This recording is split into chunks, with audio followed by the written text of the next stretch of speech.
Welcome to विद्यालयू। Lucknow university ने MA sociology entrance exam का जो डेट है वो पब्लिश कर दिया है। जो 21 जुलाई है वो आपका एग्ज़ाम डेट है। ये आपका एग्ज़ाम डेट है। तो प्रिपरेशन के लिए स्पीड बढ़ा देनी चाहिए। अब तक 2 वीडियो जा चुके हैं, आप लोगों ने वीडियोज़ को देख लिया होगा। नहीं देख लिया है तो आपको देखना चाहिए। ये पार्ट 3 है। इसको करने के बाद हम लोग थोड़ा सा स्पीड में करेंगे जल्दी से। ये जो पीडीएफ है, जो थ्योरेटिकल पोर्शन, इसको कंप्लीट करने के बाद में हम एमसीक्यूज़ पे जाएंगे। मॉक क्वेश्चन जो हैं आप उस पे जाएंगे ताकि हम लोगों को और अच्छे से आइडिया लग सके। ठीक है, तो शुरू करते हैं हम लोग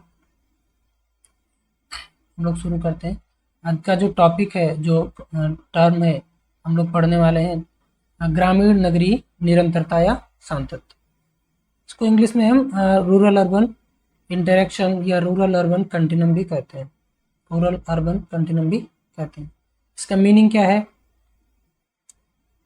ग्रामीण और शहरी क्षेत्रों के बीच आर्थिक, सामाजिक, सांस्कृतिक व राजनीतिक संबंधों का जो लेन देन है उसी को हम कहते हैं ग्रामीण नगरीय निरंतरता या सांतत्य। ठीक है, ये दोनों दिशाओं में होता है, यानी गांव से शहर और शहर से गांव के बीच में जो प्रवाह है, वो जो निर्भरता है, उस निर्भरता को हम ग्रामीण नगरीय सांतत्य या निरंतरता कहते हैं। ये किस किस प्रकार से होता है इसको हम लोग समझ लेते हैं। ये इकोनॉमिक होता है, यानी कि आर्थिक होता है, आर्थिक रूप से निर्भरता होती है। जैसे ग्रामीण और शहरी के बीच में, गांव से शहरों में क्या किया जाता है? कृषि उत्पाद जाते हैं और श्रमिक यानी मजदूर जाते हैं। उसी तरह से शहर से गांव में चीज़ें जाती हैं, औद्योगिक वस्तुएं, रोजगार और सेवाएं। तो एक तरीके से जो आर्थिक निर्भरता है वो गांव की शहर पे और शहर की गांव पे बनी हुई है। ये जो आदान प्रदान है ये बना हुआ है। दूसरा है माइग्रेशन। माइग्रेशन क्या होता है? जब गांव के लोग शिक्षा रोजगार के लिए शहरों में जाते हैं तो उसी को कहते हैं माइग्रेशन। इसी को बोलेंगे प्रवास। इसी को बोलेंगे प्रवास। यह अस्थायी भी होता है, मौसमी भी होता है और स्थायी भी होता है। कुछ लोग जाते हैं वहाँ पे स्थायी रूप से बस जाते हैं, कुछ लोग अस्थायी तौर पे आते हैं, शिक्षा के लिए आए, एजुकेट होने के लिए आए, उसके बाद चले गए। एक पर्टिकुलर मौसम में आए, उसके बाद चले गए। कल्चरल एक्सचेंज भी होता है। हम जानते हैं कि शहर में रहने पर हम शहर की जो जीवन शैली है, जो फैशन है, जो तकनीक है, वो उसका जो प्रभाव ग्रामीण क्षेत्रों पे पड़ता है। ठीक उसी तरह से गांव के जो परंपराएं हैं, जो समाज की, वो गांव में ज़्यादा मजबूत होती हैं। जब लोग शहरों में जाते हैं तो ये परंपराएं भी साथ में शहरों में जाती हैं और शहरों में इनका विस्तार होता है। तो कल्चरल एक्सचेंज भी होता है किसमें? ग्रामीण नगरीय सांतत्य में। पॉलिटिकल एस्पेक्ट भी है इसका। राजनैतिक क्षेत्र में भी ग्रामीण जो नेता हैं वो शहरी राजनीति में भागीदारी लेते हैं। वहीं ग्रामीण जो नीतियों का जो शहरी जो नीतियां होती हैं उनका ग्रामीण समाज पे प्रभाव पड़ता है। टेक्नोलॉजिकल ट्रांसफ़र होता है। हम जानते हैं तकनीकी तकनीकी का जो है ना, टेक्नोलॉजी का जो है ट्रांसफ़र होता है ना। जैसे कि टीवी है, ट्रैक्टर है, इंटरनेट है, ये सारी चीज़ें प्रवेश करती हैं कहाँ? गांव में, शहरों से गांव में। तो इस तरह का जो संबंध होता है गांव और शहरों के बीच में, उसी संबंध को हम कहते हैं ग्रामीण नगरीय सांतत्य। ठीक है, इसका इम्पैक्ट क्या पड़ता है उसके बारे में बात किया है। गांव में जो जीवन शैली है उसमें बदलाव आ जाता है। शिक्षा, स्वास्थ्य और रोजगार की आकांक्षाएं बढ़ जाती हैं। शहरों में क्या होता है? श्रम बल की आपूर्ति होती है, जो पारंपरिक संस्कृति है उसका समावेश होता है, साथ में झुग्गियों का विस्तार होता है। सामाजिक संरचना में बदलाव आते हैं, वर्ग संरचना में बदलाव आता है, अंतर्विवाह जो है इसमें बदलाव आता है, गतिशीलता आती है ना। लोग अंतर्विवाह यानी कि लोग शिक्षित होते हैं तो जाति जो चीज़ें हैं वो थोड़ा कमज़ोर हो जाती हैं। नए तरह के सामाजिक संबंधों का निर्माण होता है। ठीक है, तो ये इंटरेक्शन है जो दो तरफा होता है। माइग्रेशन इसकी मुख्य कड़ी है। म्यूचुअल चेंज है दोनों में होता है। ठीक है,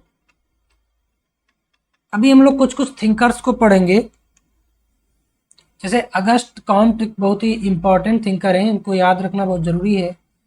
इनको बारे में ये भी याद रखना है कि इनको जो है हम फादर ऑफ सोशियोलॉजी कहते हैं। इनको हम फादर ऑफ सोशियोलॉजी कहते हैं। हिंदी में बोले तो समाजशास्त्र के जनक, समाजशास्त्र के जनक अगस्ट कॉम्ट। इनका किताब है पॉजिटिव फिलॉसफी, बहुत ही इंपॉर्टेंट किताब है, इसको याद रखना। इन्होंने पॉजिटिविज्म का कॉन्सेप्ट दिया था, बहुत ही इम्पॉर्टेंट है कि प्रत्यक्षवाद का जो सिद्धांत है वो किसने दिया और ये क्या है। प्रत्यक्षवाद है क्या? प्रत्यक्षवाद का मतलब है विज्ञान की पद्धति से समाज का अध्ययन करना, केवल प्रत्यक्ष अनुभव के आधार पर, प्रमाण के आधार पर, जैसे विज्ञान में होता है। जब तक एविडेंस नहीं होता है, जब तक प्रमाण नहीं होता है, तब तक हम किसी चीज़ को नहीं मानते हैं। तो इसी आधार पर जब हम समाज का अध्ययन करेंगे तो उसको हम क्या कहेंगे? प्रत्यक्षवाद कहेंगे। इन्होंने समाजशास्त्र को सोशल फिजिक्स भी कहा था, शुरुआत में सामाजिक भौतिकी कहा, बाद में उन्होंने इसको समाजशास्त्र कहा था। तो ये भी ध्यान रखना है कि किसने समाजशास्त्र को सामाजिक भौतिकी कहा था? August Comte. ठीक है, उद्देश्य क्या बताया समाजशास्त्र का? जैसे कि प्रकृति के नियम खोजे जाते हैं विज्ञान के द्वारा, वैसे ही समाज विज्ञान का काम है सामाजिक नियमों की खोज करना।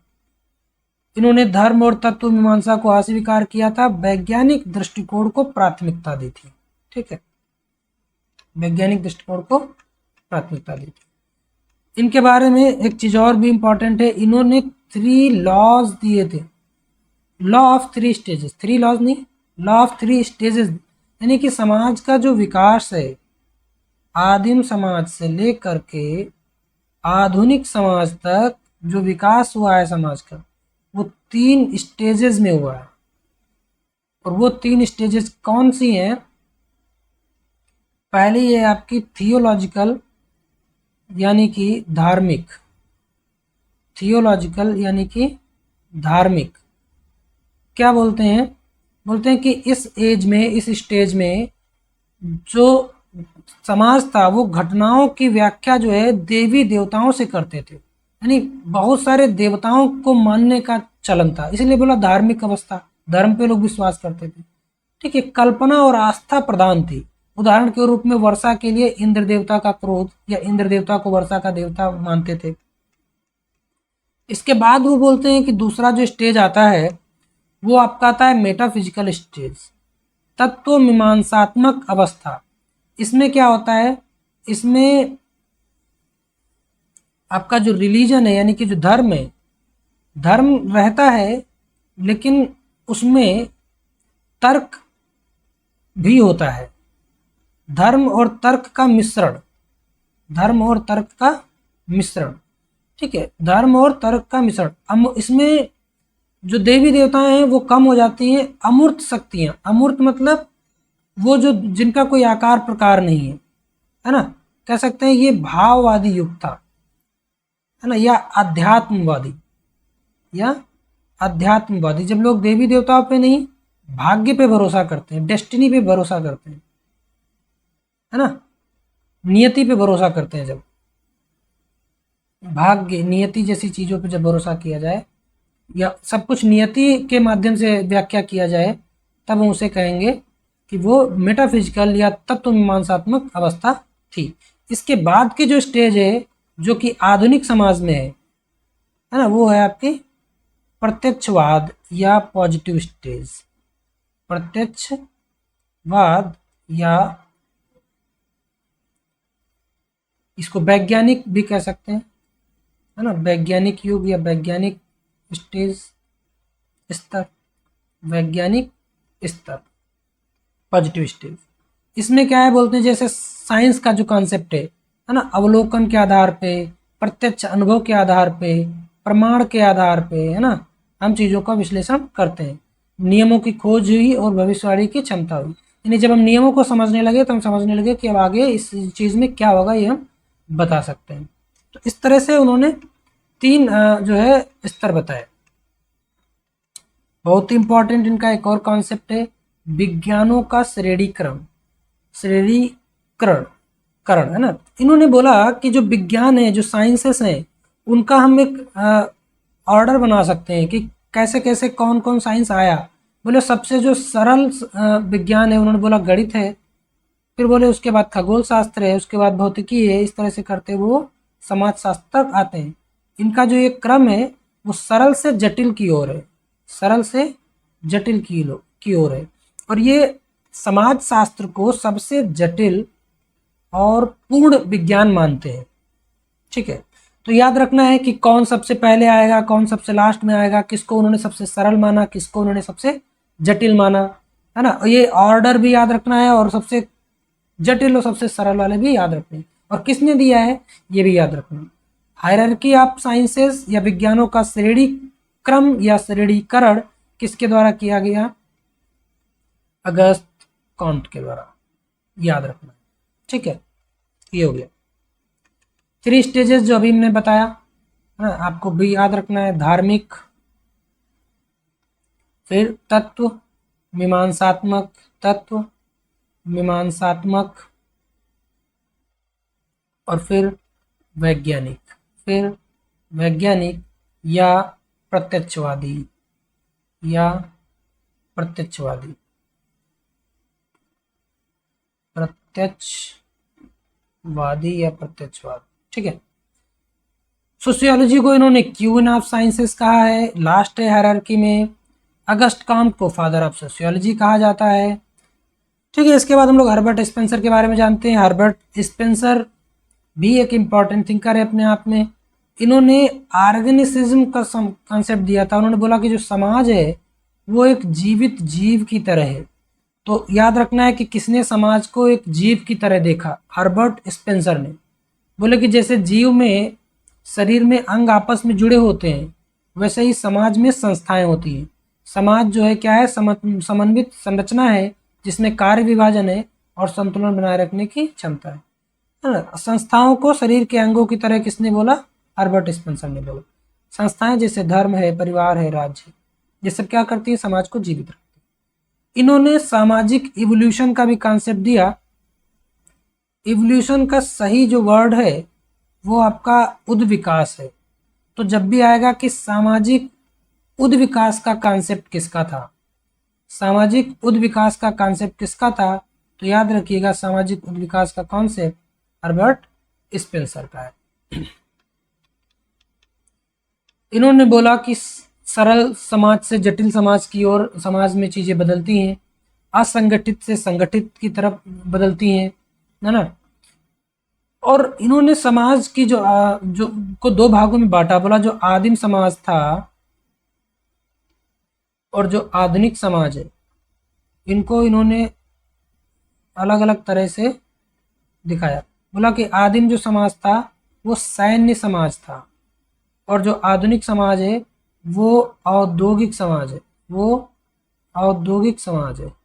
ठीक है, ध्यान रखिए, आधुनिक समाज जो है वो औद्योगिक समाज है, और जो आदिम समाज था वो सैन्य समाज था। इसी तरह बोले कि सैन्य से औद्योगिक समाज की ओर बढ़ा है समाज, है ना। क्रमिक जो विकास, जो उद्विकास की बात कर रहे हैं हम, उद्विकास का इन्होंने कॉन्सेप्ट दिया और बोला कि उद्विकास क्या है? बोले उद्विकास जो होता है वो ग्रेजुअल होता है, यानी कि बहुत ही धीरे होता है, बहुत धीरे, और स्वाभाविक होता है, यानी अपने आप होता है, ये परिवर्तन किया नहीं जाता, वो प्राकृतिक रूप से स्वतः होता है। समाज को इन्होंने 2 प्रकार में बांटा, मिलिटेंट सोसाइटी और इंडस्ट्रियल सोसाइटी, सैन्य समाज और औद्योगिक समाज। इन्होंने सोशल डार्विनिज्म का कॉन्सेप्ट भी दिया। याद रखिएगा, जब भी यह आए कि सोशल डार्विनिज्म का सिद्धांत किसका है या सामाजिक डार्विनवाद का सिद्धांत किसका है, तो हर्बर्ट स्पेंसर का है। समाज शास्त्र में सर्वाइवल ऑफ द फिटेस्ट की बात कौन करता है? हर्बर्ट स्पेंसर करते हैं। इसका मतलब क्या है? डार्विन ने बात किया था प्रकृति में जीवों के लिए कि जीवों का जो उद्विकास हुआ है कैसे हुआ है? सर्वाइवल ऑफ फिटेस्ट के नियम से हुआ है। जो बदलते हुए वातावरण के अनुकूल बने रहे वो जिंदा रहे, और जो उसमें फिट नहीं हो पाए वो सरवाइव नहीं कर पाए। इसी तरह से समाज के बारे में बोलते हैं हर्बर्ट स्पेंसर। इसलिए सोसाइटी के अंदर, समाज के अंदर सर्वाइवल ऑफ द फिटेस्ट की बात कौन करता है? हर्बर्ट स्पेंसर करते हैं। और सामाजिक डार्विनवाद इसी को बोलते हैं। और उन्होंने मतलब स्पेंसर ने ही सामाजिक डार्विनवाद की बात करी। ठीक है। Complex society, social evolution, simple से कॉम्प्लेक्स सोसाइटी, सरल समाज से जटिल समाज की ओर जो बदलाव है वो सोशल इवोल्यूशन बोला इन्होंने। सामाजिक विकास जो बहुत धीमे होता है, स्वाभाविक तौर पे होता है अपने आप। ठीक है। सोशल डार्विनिज्म क्या है? मिलिटेंट और इंडस्ट्रियल सोसाइटी की बात की, इवोल्यूशनरी स्टेजेस की बात की। कितना? 2 सिर्फ, मिलिटेंट और इंडस्ट्रियल। अगस्त कॉम्प ने कितना किया? 3। धार्मिक, तत्व मीमांसात्मक और वैज्ञानिक या प्रत्यक्षवादी। इमाइल दरखाइम को एमिल भी कहते हैं, इमाइल भी कहते हैं, दुर्खिम भी बोलते हैं, दरखाइम भी बोलते हैं, जो आप ठीक लगे बोलो। ये भी एक इम्पॉर्टेंट थिंकर है, देख लेते हैं इन्होंने क्या बोला। इन्होंने सामाजिक तथ्य का कॉन्सेप्ट दिया है, याद रखिए सामाजिक तथ्य का कॉन्सेप्ट किसने दिया? एमिल दुर्खिम ने दिया।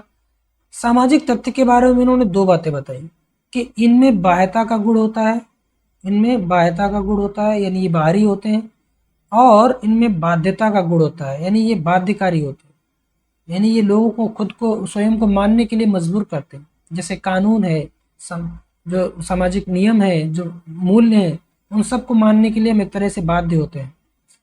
ठीक है। व्यक्ति के ऊपर होते हैं और उस पर नियंत्रण रखते हैं। कौन? सामाजिक तत्व, जैसे कानून, रीति रिवाज, नैतिकता, धर्म, है ना। समाज शास्त्र का जो विषय है वो सोशल फैक्ट्स की व्याख्या। इन्होंने समाज शास्त्र की परिभाषा में भी कहा है कि sociology is the explanation of social facts, इस तरह से कि समाज शास्त्र सामाजिक तथ्यों की व्याख्या है। ठीक है। इनकी कुछ इंपॉर्टेंट बुक्स भी हैं। Division of labour in society, English में ही याद रखिएगा, है ना। या कह सकते हैं कि समाज में श्रम विभाजन, समाज में श्रम विभाजन, इस तरह से अगर हम हिंदी में लिखेंगे, एक पुस्तक है। रूल्स ऑफ सोशियोलॉजिकल मेथड, सामाजिक विधि के नियम, है ना। सुसाइड एक इनका इम्पोर्टेंट किताब है, आत्महत्या के नाम से इन्होंने एक पुस्तक लिखी, आत्महत्या के नाम से इन्होंने पुस्तक लिखी। The elementary forms of religious life, है ना, धार्मिक जीवन के प्रारंभिक स्वरूप, ये भी इनका एक किताब है। धार्मिक जीवन के प्रारंभिक स्वरूप, इसको इस तरह कह सकते हैं। डिवीजन ऑफ लेबर क्या है? डिवीजन ऑफ लेबर क्या है? डिवीजन ऑफ लेबर में क्या बताया इन्होंने? इन्होंने बोला कि समाज में कार्यों का बंटवारा होता है जो सामाजिक एकता लाता है। ठीक है। बोले कि सरल समाज में कम बंटवारा था और जटिल समाज में अधिक बंटवारा है। यानी कि सरल समाज में, यानी कि आदिम समाज में क्या था? श्रम विभाजन कम था, लोग ज़्यादातर लोग एक ही काम करते थे, किसानी करते थे ज़्यादातर। जटिल समाज में ऐसा नहीं है, जटिल समाज में बहुत सारे काम हैं, कोई किसानी कर रहा है, कोई मजदूरी कर रहा है, तो कोई इंजीनियर है, कोई डॉक्टर है, कोई अलग अलग स्ट्रीम है इतनी ज़्यादा कि बहुत ज़्यादा श्रम विभाजन है, बहुत सारे काम है। पहले काम ही इतने ज़्यादा नहीं थे, है ना। तो बोले सरल समाज में कम विभाजन था और जटिल समाज में अधिक श्रम विभाजन है, यानी कि कामों का बंटवारा अधिक है। श्रम विभाजन के कारण एकजुटता के प्रकार इन्होंने 2 तरह के बताए। एक मैकेनिकल सॉलिडरिटी यानी कि यांत्रिक एकता, श्रम विभाजन के कारण, ध्यान दीजिए। बोले कि समानता आधारित एकता, जब क्या था आदिम समाज में श्रम विभाजन कम था, लोग ज़्यादातर लोग समान थे, मतलब एक ही काम करते थे, जाति धर्म और पेशा के आधार पे समानता थी। तो जब समानता के आधार पे सॉलिडरिटी आती है, श्रम विभाजन कम है, उसकी वजह से लोग जो है एक हैं, समाज में एकता है, तब वो एकता कहलाती है यांत्रिक एकता। ठीक है। व्यक्तित्व का विलय हो जाता है, इसमें व्यक्ति का जो निजी महत्व है वो कम होता है, सामूहिक चेतना का महत्व अधिक होता है। जो समाज के लिए ठीक है, समाज द्वारा जो तय किया गया वो किया जाता था, है ना। आदिम समाज में कानून क्या होता था, याद रखिए कि आदिम समाज में दुर्खीम के अनुसार किस तरह के कानून थे? दंडात्मक या प्यूनिटिव, दंडात्मक या प्यूनिटिव।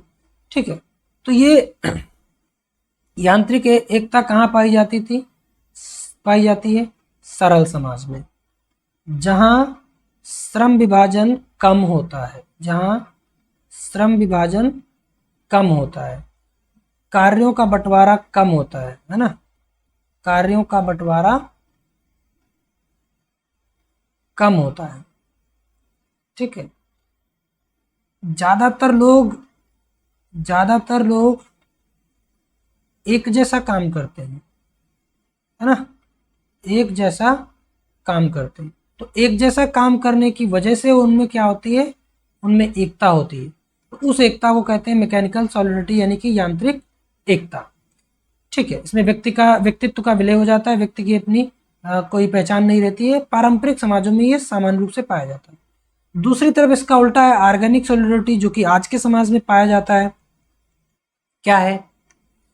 देखो, कार्यों का विभाजन जो है वो अधिक होता है, कार्यों का विभाजन अधिक होता है, सॉरी, परस्पर निर्भरता होती है। देखो, कार्यों का विभाजन जो है वो अधिक होता है, और वो विभाजन ज्यादा होने की वजह से, यानी कोई एक काम एक आदमी कर ही नहीं रहा है, तो इस वजह से वो एक दूसरे पे निर्भर हो जाते हैं, और इस निर्भरता की वजह से उनमें एकता आती है। और ये आधुनिक समाज में पाया जाता है, औद्योगिक समाजों में। इसमें व्यक्ति की स्वतंत्रता रहती है और विविधता रहती है, तरह तरह के काम होते हैं, लोग तरह तरह के काम करते हैं, और इसमें जो कानून है वो प्रत्यास्थ होता है। आधुनिक समाज में कानून दुर्खिम के हिसाब से प्रत्यास्थ होता है, यानी कि रेस्टिट्यूटिव होता है। ठीक है, एनोमिक डिवीजन ऑफ लेबर की बात भी दुर्खिम करते हैं, सॉरी, तो बोलते हैं कि बहुत ज्यादा श्रम विभाजन जब हो जाता है तो लोग जो है वो नियमहीन हो जाते हैं, है ना। बहुत ज्यादा श्रम विभाजन होने से समाज में एक ऐसी स्थिति आती है कि लोग नियमों को मानना, सामाजिक नियमों को मानने से जो है उनका मन हटने लगता है। वो ऐसे काम करने लगते हैं जो सामाजिक रूप से मान्य नहीं है ना। व्यक्ति उद्देश्यहीन हो जाते हैं, निराश हो जाते हैं। जब ऐसा होता है तो उसको बोला कि उन्होंने कि वो एनोमिक डिवीजन ऑफ लेबर है ना। तो ये याद रखना है आपको कि एनोमी का कॉन्सेप्ट किसने दिया? एमिल दुर्खिम ने दिया। और एनोमिक डिवीजन ऑफ लेबर का कॉन्सेप्ट किसने दिया? एमिल दुर्खिम ने दिया। और एनोमी है क्या? एनोमी एक ऐसी स्थिति है जो लोग उद्देश्यहीन हो जाते हैं, लोग निराश हो जाते हैं, और इसकी वजह से वो समाज में नियमहीनता जो है अपनाने लगते हैं, नियम के विरुद्ध काम करने लगते हैं। हाँ, ऐसी स्थिति में क्या होता है? सामाजिक एकता कमजोर पड़ जाती है। ठीक है, आत्महत्या किताब के साथ साथ उन्होंने 4 तरह की आत्महत्या भी बताई थी। उन्होंने 4 प्रकार की आत्महत्या भी बताई थी। किसने? दुर्खिम ने। इसको देख लेते हैं क्या क्या बताया। बोला कि दुर्खिम ने आत्महत्या को सामाजिक कारणों से जोड़ा, मुख्यतः सामाजिक एकीकरण और नियंत्रण से। बोले कि समाज में आत्महत्या किस वजह से होती है? सामाजिक एकीकरण और नियंत्रण की वजह से। सामाजिक एकीकरण कम होगा तब, सामाजिक एकीकरण ज्यादा होगा तब, नियंत्रण कम होगा तब, और नियंत्रण ज्यादा होगा तब। इस तरह से 4 तरह की उन्होंने आत्महत्याएं बताई। सामाजिक एकीकरण जब कम होगा तो अहमवादी आत्महत्या होगी, अहमवादी आत्महत्या होगी। कब? जब सामाजिक एकीकरण कम होगा, है ना। जब लोग अकेलापन महसूस करेंगे, उस स्थिति में, जैसे वृद्ध होने पे एकाकी व्यक्ति जो होते हैं, उस स्थिति में जब अकेलेपन की वजह से, जब बहुत कम किसी से कोई संबंध ही नहीं है, हाँ, लोग अलग थलग हो गए, तो उस स्थिति में जब वो आत्महत्या करता है तब वो इगोइस्टिक या अहमवादी आत्महत्या कहलाता है। बहुत ज़्यादा एकीकरण हो जाता है जब जिस समूह, जिस संगठन, जिस चीज से वो जुड़ा होता है, उसके भले के लिए वो स्वयं की हत्या कर लेता है। जैसे कि सैनिक लोग होते हैं कि इसलिए आत्महत्या कर लें कि उनके पास जो जानकारी है वो किसी और को ना हासिल हो सके, जिससे समाज का, देश का बुरा हो, है ना। तो इस तरह की जो आत्महत्या है, जो परार्थ मतलब दूसरों के भले के लिए की जाए, है ना, अल्ट्रुस्टिक सुसाइड जिसको बोलेंगे, परार्थवादी आत्महत्या। ठीक है, उसके बाद आपके 2 टाइप्स हैं नियंत्रण के आधार पे। जब नियंत्रण कम होता है, जब सामाजिक नियंत्रण कम होता है, बहुत कम हो जाए, तो उसमें जो आत्महत्या होगी उसको हम कहेंगे एनॉमिक सुसाइड।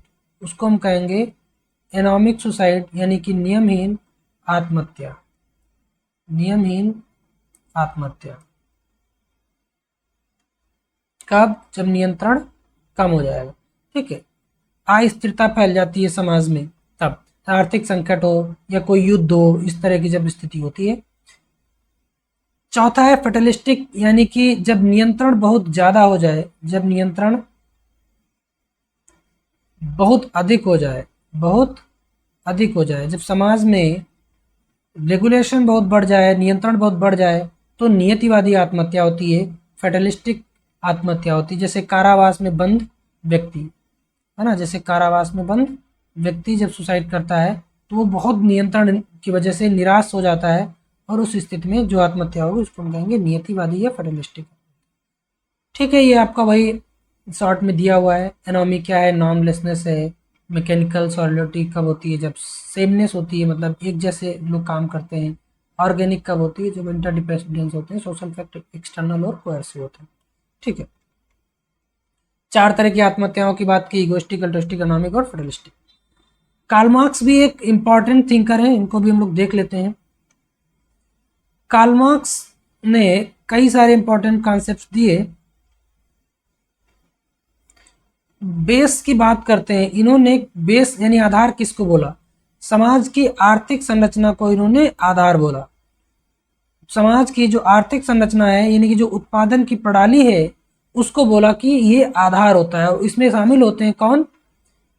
मीन्स और रिलेशंस ऑफ प्रोडक्शन। मीन्स यानी कि साधन, और रिलेशंस यानी कि संबंध। उत्पादन के संबंध और उत्पादन के साधन। उत्पादन के साधन और उत्पादन के संबंध। ठीक है, ये मिला करके क्या बनता है? उत्पादन प्रणाली। इसी को बोलते हैं कि वो समाज का आधार होता है। इन्होंने सुपर स्ट्रक्चर की बात की। सुपर स्ट्रक्चर को हम हिंदी में अधिसंरचना बोलते हैं।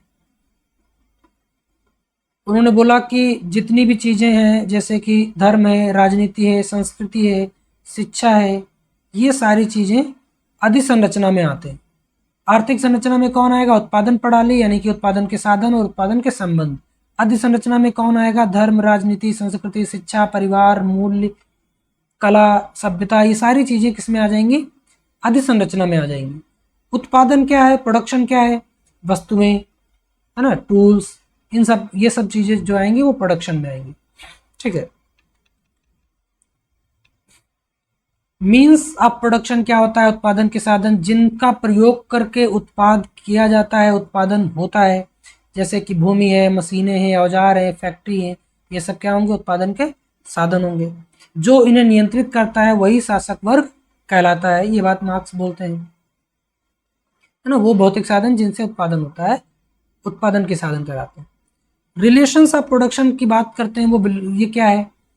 देखो, उत्पादन की प्रक्रिया में लोगों के जो आपसी संबंध है, उन्हीं को हम कहते हैं रिलेशंस ऑफ प्रोडक्शन। खासकर उत्पादन करने वाले और उत्पाद के मालिक के बीच जो संबंध होता है। जैसे एक समय में ये संबंध मालिक मजदूर का है, तो एक समय में ये संबंध जमींदार और किसान का था। इसको वो बोलते हैं, आज जो है वो क्या है? आज है पूंजीवादी, है ना, पूंजीवादी। और पूंजीवादी नहीं बोलेंगे, पूंजीपति बोलेंगे, है ना, पूंजीपति, पूंजीपति और मेहनतकश वर्ग, मेहनतकश, है ना, मेहनतकश। ठीक है, या इसको बुर्जुआ और सरवारा भी बोलते हैं, बुर्जुआ और सरवारा भी बोलते हैं। ठीक है। इसके बाद आपका मोड ऑफ प्रोडक्शन क्या होता है? उत्पादन की पद्धति क्या होती है? उत्पादन की पद्धति में उत्पादन के साधन और उत्पादन के संबंध होते हैं। उत्पादन के साधन और उत्पादन के संबंधों का जो योग है उसे हम उत्पादन की पद्धति कहते हैं। जैसे कि दास व्यवस्था, सामंतवादी व्यवस्था, पूंजीवादी व्यवस्था, ये सब क्या है?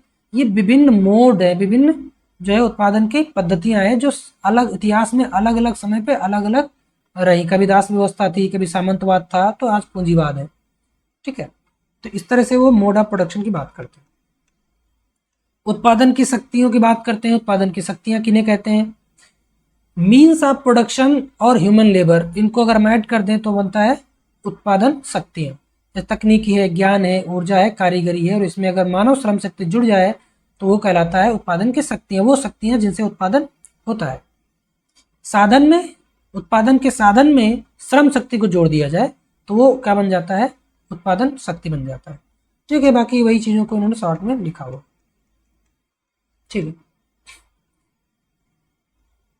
ठीक है। सुपर स्ट्रक्चर बोलेंगे आदि संरचना को। समाज की गैर आर्थिक संरचनाएं जैसे राज्य, कानून, राजनीति, ये सब आदि संरचना में आती है। ठीक है। बेस, उन्होंने बोला कि धर्म, नैतिकता, शिक्षा, विचारधारा, राज्य, कानून, राजनीति, ये सब कुछ किस में आएगा? आदि संरचना में आएगा। और ये सब कुछ जो है बेस पे आधारित होता है, बेस पे निर्भर करता है, आर्थिक ढांचे पे निर्भर करता है। जैसा आर्थिक ढांचा होगा उसके अनुसार ही ये सारी चीजें होती हैं। तो ये ध्यान रखिएगा कि वो बोलते हैं कि सुपर स्ट्रक्चर जो है वो बेस पे डिपेंड करता है, कैसा आर्थिक ढांचा होगा इसके हिसाब से ही समाज की अधिसंरचना तय होती है। ठीक है, इनकी कुछ किताबें इंपॉर्टेंट, द कम्युनिस्ट मैनिफेस्टो इनका किताब है, कैपिटल भी इनकी किताब है जिसको हम पूंजी बोलेंगे हिंदी में। तो जर्मन आइडियोलॉजी इनका एक किताब है, द पॉवर्टी या फिलॉसफी भी इनका एक इंपॉर्टेंट किताब है। तो चारों किताब इनकी याद रखिएगा। ठीक है। बेस और सुपर स्ट्रक्चर में क्या है रिलेशन, में बता चुका हूँ। सुपर स्ट्रक्चर में जो भी होता है वो सब आधार पे निर्भर करता है, बेस ही सुपर स्ट्रक्चर को आकार देता है। ठीक। पूंजीवादी आधार, पूंजीवाद के समर्थन में विचारधाराएं, संस्थाएं, ये सब जो है पूंजीवाद का को मजबूत करती है। ठीक है। मेटेरियलिस्टिक कंसेप्शन ऑफ हिस्ट्री, इतिहास की भौतिकवादी व्याख्या कौन करता है? इतिहास की भौतिकवादी व्याख्या कौन करता है? मार्क्स करते हैं, ये भी ध्यान रखिएगा। ऐतिहासिक भौतिकवाद की व्याख्या कह सकते हैं, या इतिहास की भौतिकवादी व्याख्या भी कह सकते हैं। ठीक है। ठीक है। क्लास स्ट्रगल की बात कौन करता है? क्लास स्ट्रगल यानी कि वर्ग संघर्ष। तो चाहे वर्ग आए या वर्ग संघर्ष आए, वर्ग या वर्ग संघर्ष की बात कौन करता है? तो वर्ग या वर्ग संघर्ष की बात सबसे पहले कार्ल मार्क्स करते हैं। वर्ग क्या है? समाज में का ऐसा समूह जिसकी उत्पादन साधनों तक पहुंच एक जैसी हो, है ना। एक जैसी हो तो दो तरह की हो, या तो उत्पादन के साधनों पर, उत्पादन के साधनों पर कोई हक ना हो, कोई हक या अधिकार ना हो, या उत्पादन के साधनों पर मालिकाना हक हो। उत्पादन के साधनों पर मालिकाना हक हो। ठीक है। तो दो, इस तरह से दो वर्ग बन जाते हैं। उत्पादन के साधनों पर जिसका हक होता है वो, और एक वो जिसका उत्पादन के साधनों पर कोई हक नहीं होता है। तो जिसका हक होता है उसको हम बोलते हैं साधनों का मालिक, यानी कि बुर्जुआ, यानी पूंजीपति, यानी पूंजीपति। ठीक है। दूसरा जिसका कोई हक नहीं होता है उसको हम बोलते हैं मजदूर वर्ग, है ना, या मेहनत कश वर्ग, या सर्वहारा। ठीक है। तो इस तरह से उन्होंने वर्ग का डिफाइन किया, और वर्ग दो तरह के होते हैं वो बताते हैं। कौन? Karl Marx. दो तरह के वर्ग की वो बात करते हैं, दोनों समझ लीजिए, क्लास इन इटसेल्फ और क्लास फॉर इटसेल्फ, यानी वर्ग अपने आप में और वर्ग अपने लिए। देखो, जब समाज में जो मजदूर है, जो काम कर रहा है पूंजीपति के लिए, वो जिनका उत्पादन के साधनों पर हक है फैक्ट्रीज में, और वो काम करते हैं, सब के सब काम, मजदूर काम करते हैं, लेकिन उन मजदूरों को इस बात का एहसास नहीं होता है कि उनका जो श्रम है उसके बदले जो उसकी कीमत है वो उनको उतनी नहीं मिल रही, यानी कि उनका जो शोषण हो रहा है उस शोषण से अनजान होते हैं, शोषण से अनजान होते हैं कि उनका शोषण हो रहा है या उनको उचित उनका दाम नहीं मिल रहा है। ठीक है, या वर्ग चेतना नहीं होती है, वर्ग चेतना नहीं होती है। मतलब वर्ग चेतना क्या है? यह एहसास होना कि हम सब एक ही समूह के हैं और हम सब मेहनत करते हैं, लेकिन हम सबको हमारी मेहनत का दाम, हमारी मेहनत का जो फल मिलना चाहिए वो उतना नहीं मिलता है जितना है, और उसकी वजह से हमारा शोषण होता है। जब ये भावना नहीं होती, ये सोच जब उनमें नहीं होती है, और जब ये सोच होगी तो वो एकजुट होंगे, संगठित होंगे। तो जब वो संगठित हो जाते हैं, जब उनमें ये चेतना आ जाती है, तब वो कहलाता है क्लास फॉर इटसेल्फ, यानी कि वर्ग अपने लिए, है ना, वर्ग चेतना से युक्त। जब वर्ग चेतना से युक्त होंगे तो वो होगा वर्ग अपने लिए। जब वर्ग चेतना नहीं होती है तो वो होगा वर्ग अपने आप में। ठीक है, तो वर्ग चेतना के आधार पे जब अपने वर्ग हितों की चेतना नहीं होती है, जब होती है तब वो संगठित होते हैं और संघर्ष करते हैं, है ना, तब वो कहलाते हैं वर्ग अपने लिए। वर्ग संघर्ष क्या है अभी हम लोग बात कर चुके हैं। दो वर्ग हैं, चूंकि एक का उत्पादन के साधनों पर है हक है, एक का नहीं है। एक श्रम कर रहा है, उसको श्रम के बदले उसका जब पूरा उसका फल नहीं मिलता है, उसका दाम नहीं मिलता है, तो उन दोनों के बीच एक तरह का संघर्ष है जो लगातार चलता रहता है। उसी संघर्ष को हम बोलते हैं क्लास स्ट्रगल। वर्ग संघर्ष के बारे में ही कार्ल मार्क्स बोलते हैं कि वर्ग संघर्ष वह मुख्य शक्ति है जो इतिहास को आगे बढ़ाती है। तो ये याद रखना है किसने कहा, ये याद रखना है कि किसने कहा, है ना। वर्ग संघर्ष मुख्य शक्ति है जो इतिहास को आगे बढ़ाती है। ठीक है, दास बनाम स्वामी, जमींदार बनाम किसान, पूंजीपति बनाम मजदूर, ये क्या है? ये आपके वर्ग हैं जिनमें दो वर्गों की उन्होंने बात करी।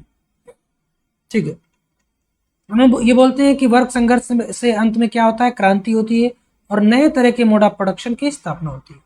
ठीक है, ये हम लोग दोनों समझ चुके हैं। इसमें क्या होता है? केवल इकोनॉमिक पोजीशन होती है। एक है जिनके पास उत्पादन के साधन का नहीं है, एक है जिनका उस पर पूरा हक है।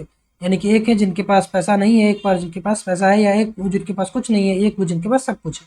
पर यहाँ क्या है? यहाँ है उनके अंदर चेतना, इस बात की चेतना कि हमारे पास कुछ नहीं है ना। चेतना हो और साथ में वो एकजुट होकर कुछ एक्शन ले, संगठित हो, तब वो कहलाते हैं क्लास फॉर क्लास।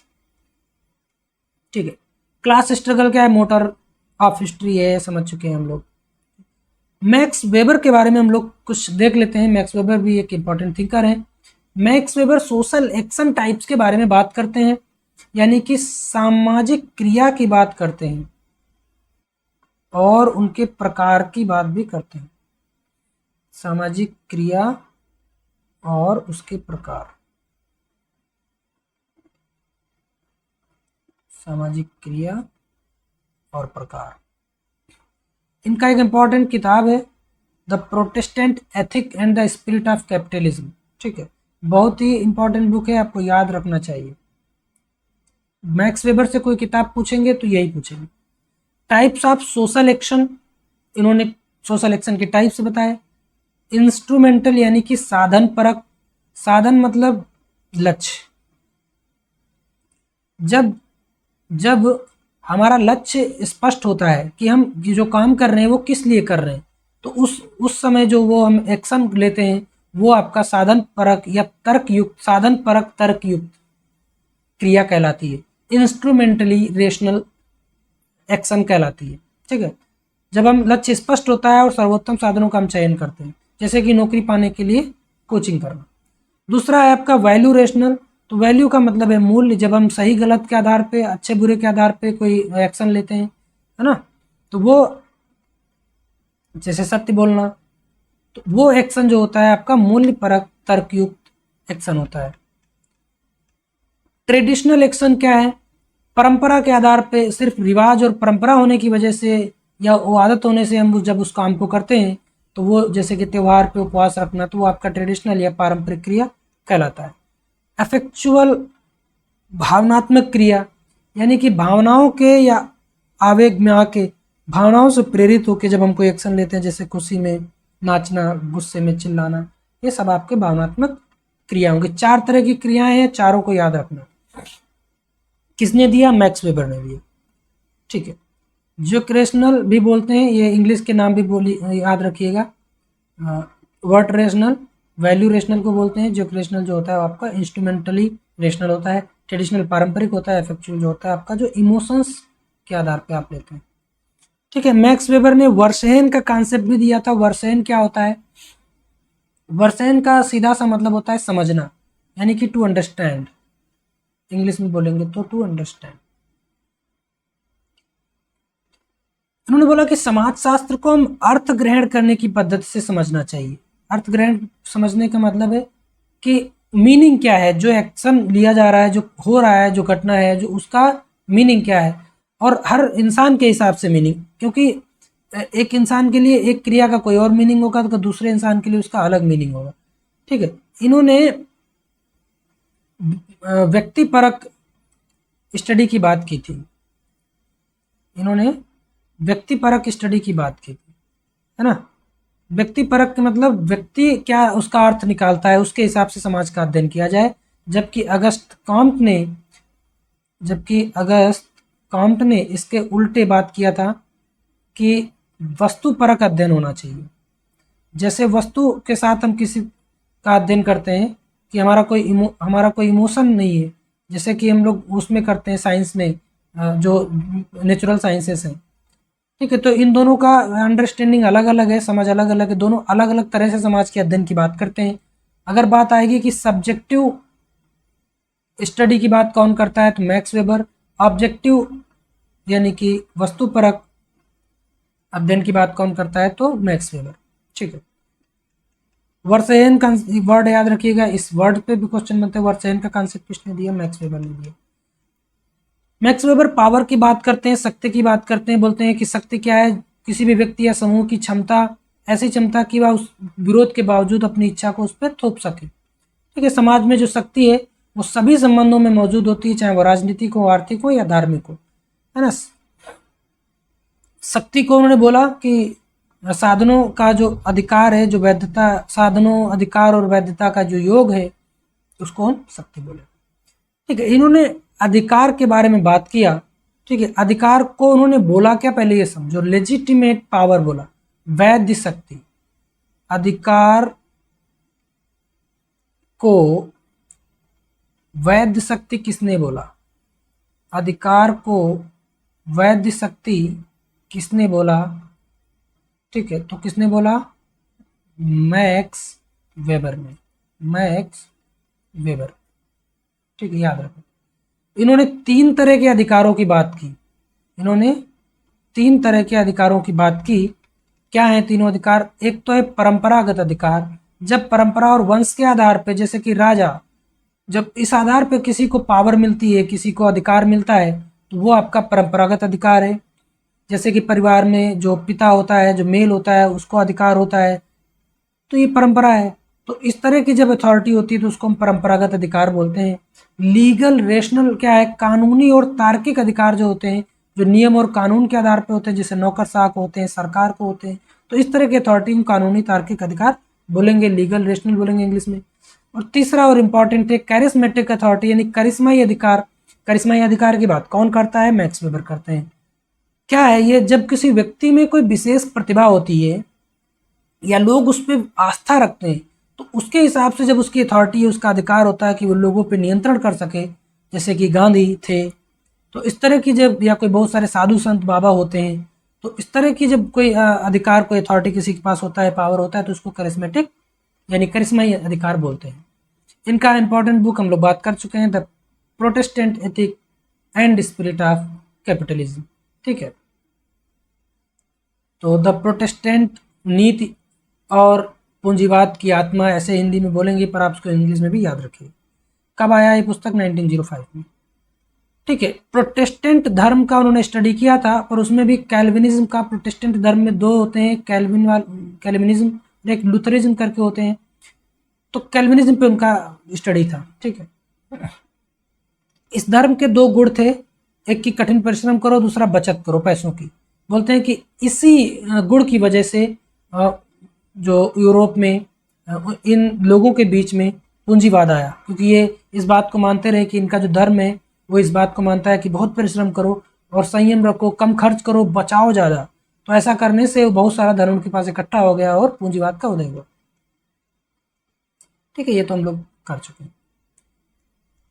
ठीक है, इसके बाद विल्फ्रेड पेरेटो हैं, पर इस पार्ट 3 में हम लोग यहीं तक करते हैं और इसके बाद हम लोग पार्ट 4 में बात करेंगे।